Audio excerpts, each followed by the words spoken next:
முதலாவதாக மாணவருக்கு email ID தேவை. இமெயில் ஐடி இல்லை என்றால் உடனடியாக அதை தயார் செய்து கொள்ள வேண்டும். ஏனென்றால் இதுதான் உங்களுடைய யூசர் ஐடியாக இருக்கும். இதன் மூலமாகத்தான் TNEAவின் செயல்முறைகள் உங்களுக்கு தெரிய வரும். இரண்டாவதாக மொபைல் நம்பர். உங்களுடையது அல்லது உங்களுடைய பெற்றோர்களுடைய நம்பரை பதிவு செய்யலாம். SMS வருவதற்கும் ரெஜிஸ்ட்ரேஷன் OTP வருவதற்கும் இந்த பதிவு முக்கியமானது. மூன்றாவதாக ரெஜிஸ்ட்ரேஷன் ஃபீ பேமெண்ட். ஆன்லைன் அல்லது DD மூலமாக TFC சென்டருக்கு சென்று பணம் செலுத்தலாம். OC, BC, BCM, MBC மற்றும் TNC கம்யூனிட்டியில் உள்ளவர்களுக்கு 500 ரூபாயும், SC, SCA, ST கம்யூனிட்டியில் உள்ளவர்களுக்கு 250 ரூபாயும் ரெஜிஸ்ட்ரேஷன் கட்டணமாக வசூலிக்கப்படுகிறது. தேவையான டாக்குமெண்ட்ஸ் மற்றும் சர்டிஃபிகேட்ஸ் உங்களிடம் தயாராக இருந்தால் ஒரே நாளிலேயே ரெஜிஸ்ட்ரேஷன் செய்யலாம்.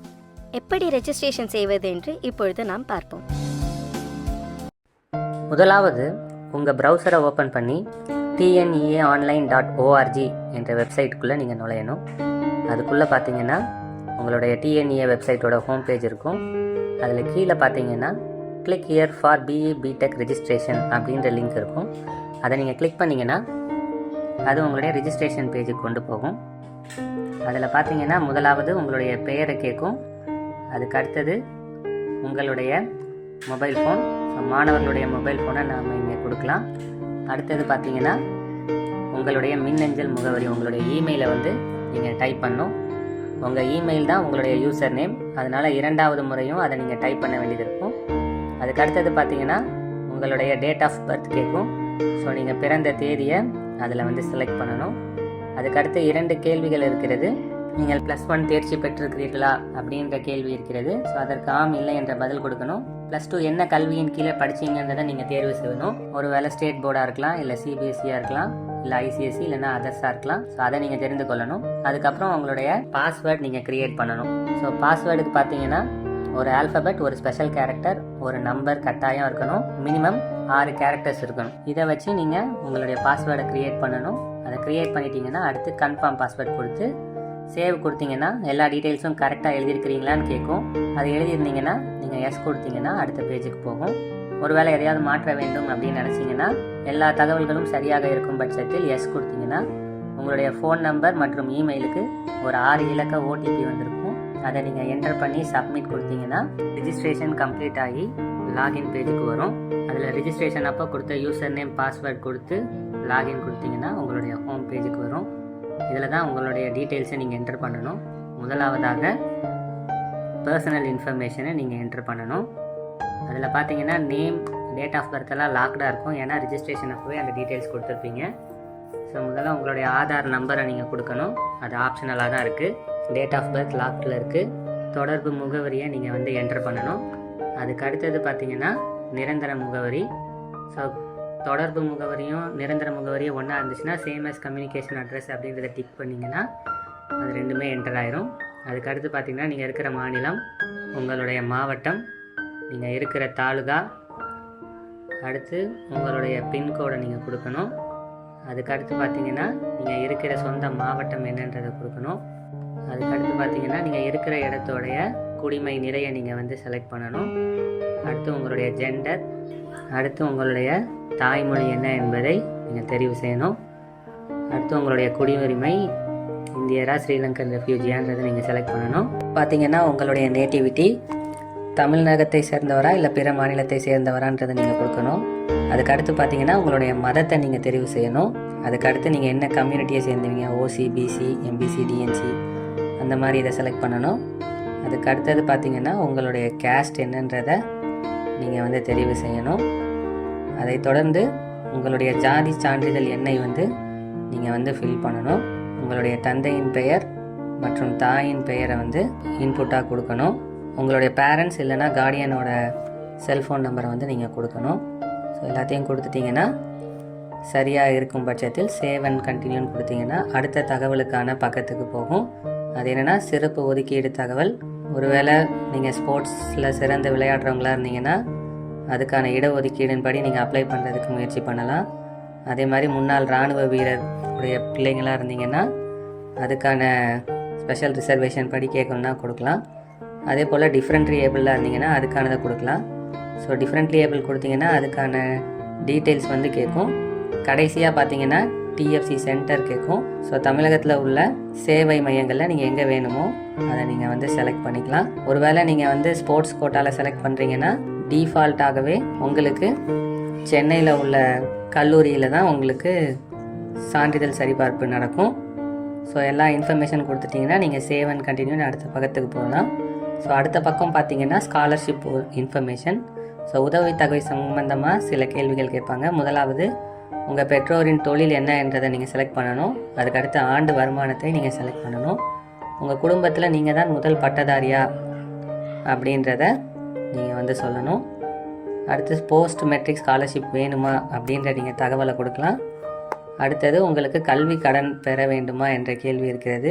சேவ் அண்ட் கண்டினியூன்னு கொடுத்தீங்கன்னா அடுத்ததாக உங்கள் பயின்ற பள்ளியை பற்றின தகவல் கேட்பாங்க. அரசு பள்ளியா அல்லது ப்ரைவேட் பள்ளியான்ற மாதிரி இருக்கும், அதை நீங்கள் செலக்ட் பண்ணணும். அதுக்கடுத்து பார்த்தீங்கன்னா பள்ளி இருப்பிடத்தின் குடிமை நிலையை நீங்கள் வந்து செலக்ட் பண்ணணும். அதுக்கடுத்து பார்த்தீங்கன்னா 8ஆவதுலேருந்து 12ஆவது தமிழ்நாட்டில் படிச்சிருக்கிறீர்களான்னு கேட்கும். ஸோ 8ஆவதுலேருந்து 12ஆவது வரைக்கும் தமிழ்நாட்டில் படிச்சிருந்தீங்கன்னா நீங்கள் நேட்டிவிட்டி சர்டிஃபிகேட் ப்ரொடியூஸ் பண்ணணுன்ற அவசியம் இல்லை. அதற்காக இந்த கேள்வி கேட்டிருக்காங்க. அதுக்கு அடுத்தது 6லிருந்து 8 வரை ஆர்டிஇ மூலம் ப்ரைவேட் ஸ்கூலில் படிச்சிருக்கிறீங்களா, 9லிருந்து 12 வரைக்கும் அரசு பள்ளியில் பயின்றுள்ளீர்களான்ற கேள்வி கேட்குறாங்க. அதுக்கு அடுத்து பார்த்தீங்கன்னா நீங்கள் 6லிருந்து 12 வரைக்கும் அரசு பள்ளியில் படிச்சிருக்கிறீங்களான்ற ஒரு கேள்வியை கேட்குறாங்க. 3 கேள்விகளுக்கும் எஸ்ஆர்னோன்னு நீங்கள் பதில் கொடுத்துட்டீங்கன்னா அடுத்து நீங்கள் 6ஆவதுலேருந்து 12ஆவது வரைக்கும் எந்த பள்ளிக்கூடத்தில் படிச்சிங்கன்றதை ஒவ்வொரு வருஷமாக நீங்கள் வந்து ஃபில் பண்ணணும். ஸோ முதலாவது நீங்கள் தேர்ச்சி பெற்ற ஆண்டு, எந்த 6th ஸ்டாண்டர்ட் எப்போ தேர்ச்சி பெற்றீங்கன்னு செலக்ட் பண்ணணும். அதுக்கப்புறம் எந்த மாநிலத்தில் அந்த பள்ளிக்கூடம் இருந்துச்சு, எந்த மாவட்டத்தில் இருந்துச்சு, எந்த பிளாக்கின் கீழே வருதுன்றதை நீங்கள் செலக்ட் பண்ணிங்கன்னா அடுத்த இதில் உங்களுடைய ஸ்கூலோட பேரை ட்ராப் டவுனில் நீங்கள் வந்து சர்ச் பண்ணி செலக்ட் பண்ணணும். அதுக்கடுத்து பார்த்தீங்கன்னா நீங்கள் எந்த மொழியில் படிச்சீங்க அப்படின்றத செலக்ட் பண்ணணும். ஸோ இப்படி 6லிருந்து 12 வரைக்கும் ஒவ்வொரு கிளாஸுக்கும் நீங்கள் வந்து ஃபில் பண்ணணும். ஒருவேளை 6லிருந்து 12 வரைக்கும் ஒரே ஸ்கூலில் படிச்சிருந்தீங்கன்னா apply 6th standard school name to ஆல்ன்ற இடத்துல இருக்கிற செக் பாக்ஸை நீங்கள் செலக்ட் பண்ணிங்கன்னா எல்லா இடத்துலையும் அதே ஸ்கூல் நேம் வந்து வந்துடும். ஸோ ஒன்ஸ் நீங்கள் 6லிருந்து 12 வரைக்கும் உள்ள ஸ்கூலை ஃபில் பண்ணிட்டீங்கன்னா சேவ் அண்ட் கண்டினியூன்னு நீங்கள் கிளிக் பண்ணிங்கன்னா அகாடமிக் இன்ஃபர்மேஷன் பேஜுக்கு வந்து வரும். ஸோ அதில் முதலாவது நீங்கள் என்ன தகுதி தேர்வு எழுதியிருக்கிறீங்க, எந்த போர்டின் கீழே எழுதியிருக்கிறீங்கன்றதை செலக்ட் பண்ணணும். ஸோ அதுக்கு அடுத்து பார்த்தீங்கன்னா போர்ட் ஆஃப் எக்ஸாமினேஷன் நீங்கள் கொடுக்குறதுக்கு கீழே வரும். ஒருவேளை அதர்ஸ் கொடுத்தீங்கன்னா என்ன போர்டுன்றதை நீங்கள் எழுத வேண்டியது வரும். தமிழ்நாடு ஸ்டேட் போர்ட் மாணவராக இருந்தீங்கன்னா பெர்மனன்ட் ரெஜிஸ்ட்ரேஷன் நம்பரை என்ட்ரு பண்ணலாம். அப்படி இல்லைனா உங்களுடைய ரோல் நம்பரை நீங்கள் என்ட்ரு பண்ணலாம். அதுக்கடுத்து எந்த வருடம் நீங்கள் தேர்ச்சி பெற்றீங்கன்றதை கொடுக்கணும். 2025ஆம் ஆண்டாக இருந்துச்சுன்னா உங்களுடைய மதிப்பெண்கள்லாம் கேட்காது. ஒருவேளை பழைய வருடமாக இருந்ததுன்னா அது நீங்கள் உங்களுடைய +2 மதிப்பெண்ணை நீங்கள் குறியிடுற மாதிரி சொல்லும். தேர்ச்சி பெற்ற ஆண்டுக்கு அடுத்து நீங்கள் என்ன பாடப்பிரிவு +2ல் எடுத்துருக்கிறீங்கன்றதை செலக்ட் பண்ணணும்.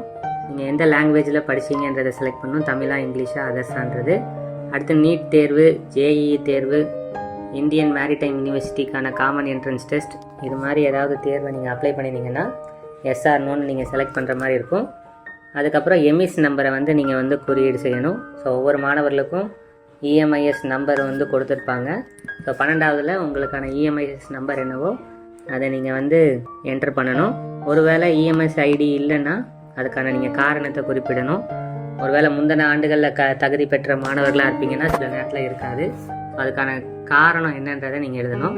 அடுத்தது உங்ககிட்ட நேட்டிவிட்டி சர்டிஃபிகேட் இருந்துச்சுன்னா அந்த நேட்டிவிட்டி சர்டிஃபிகேட்டோட நம்பரை வந்து என்ட்ரு பண்ணணும். அது ஆப்ஷனலாக தான் வச்சுருக்காங்க.